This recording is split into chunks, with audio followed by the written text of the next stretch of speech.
problem.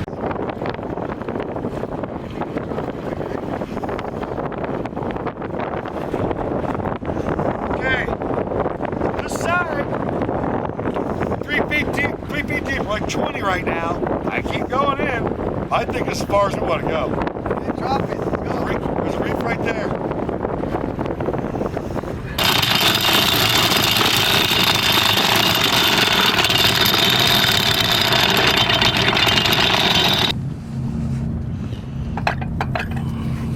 Yeah, about 90 feet out. Okay. 90, 100.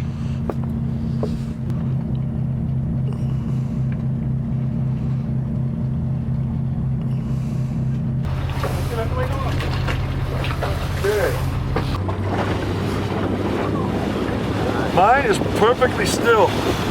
I am a gimbal. You are a gimbal. I am a gimbal. Perfectly still.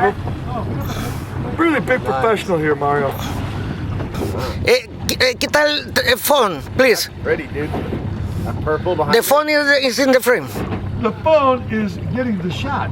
Oh, This is perfect. You want me to send this to you? I got You want me it. to send this to you? Salude pues, salude a la an cámara. island. I'm gonna keep the main running until you come back. Otra vez. You never know.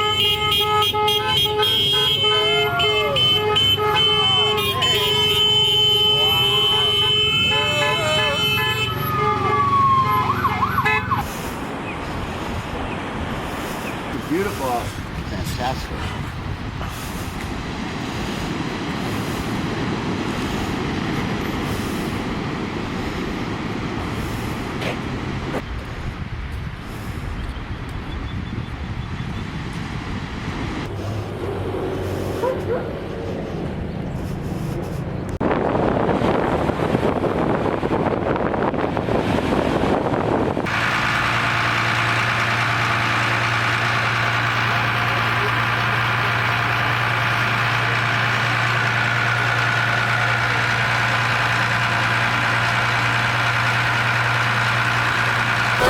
Right.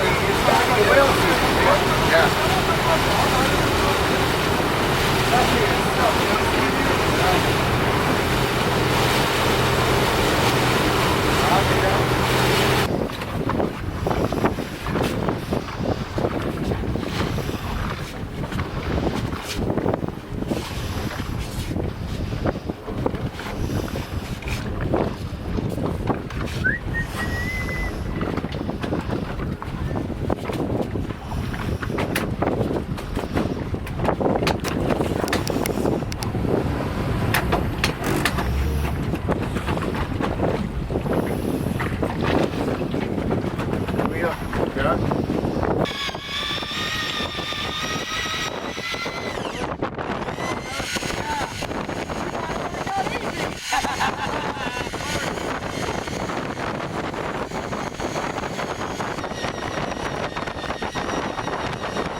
Natural, no hands.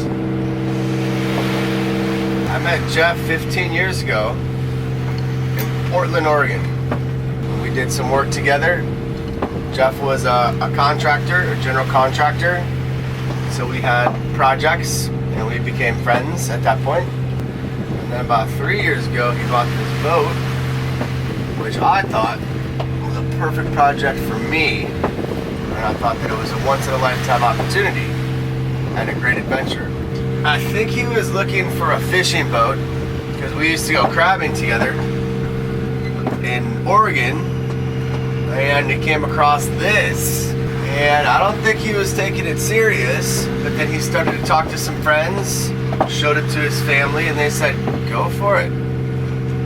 So he pulled the trigger and bought El Primero just by looking at Craigslist. It just was available, and he's like, all right, I think I want that for my friends. I want to have an adventure.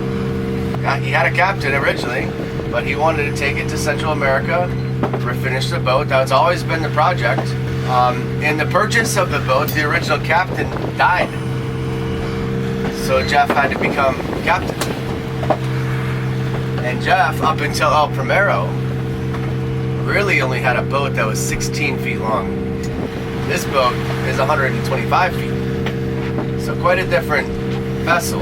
At that time, the boat was in Newport, Oregon. So it took 2 weeks to go from Newport, Oregon to Brookings, Oregon to Eureka, California, just to see if it was a good fit for me. And after that first trip, I had the itch for the boat. I couldn't stop thinking about El Primero, and I wanted to be back. I wanted to go back on the boat. So that New Year's, about 2 years ago now, this New Year, I just jumped on with Jeff, and we started working on the boat in Eureka. Traveled around Central America a little bit. We thought El Salvador was the best place for us. There's a lot of serendipity and things that just felt right. It felt safe for us. And then we just met all the right people at the right moment in time. And that brings us here. So it takes time. These things, you can't just jump in a boat and go. You know, we made our way from Eureka. We had a crew, Jeff's brother Mark. We had Apollo filming, and we did Eureka, California to San Diego. In San Diego, we stayed a lot longer than we thought, but we had to get a lot of things in order for this trip.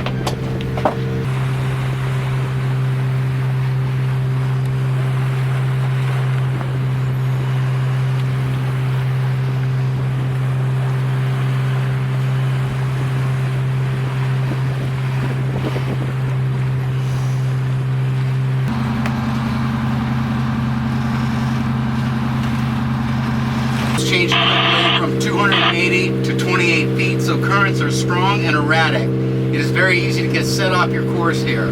Fog is common in May and June, and Kedros commercial traffic runs 24 hours. Punta Egnea Light and Isle Natividad Light. Isle Natividad. Navidad. Like Feliz Navidad. Natividad. Look at that. Navidad. You know the one. Nativity Island is what it is. It's Christmas Island. Yeah. Give Nativity Island southeast side a 2-mile berth due to offlying Lowry Shoal.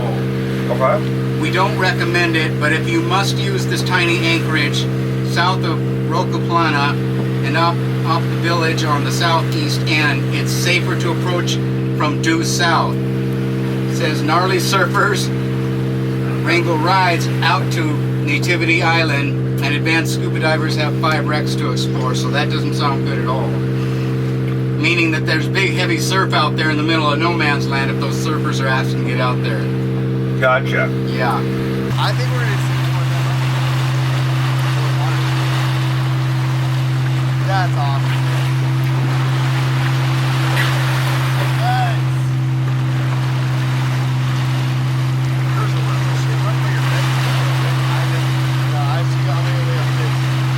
When the waves and the storm were happening, Chris and I had to take care of the motors, take care of the front hull, and take care of the stern in order to keep the water down. So as we're traveling across the waves, we would have to step out here, have a look to see what was coming, and then together we would run down this passageway, and in the middle of it, when the waves were breaking, we would fly into the air, literally. And then we keep on staggering back through here.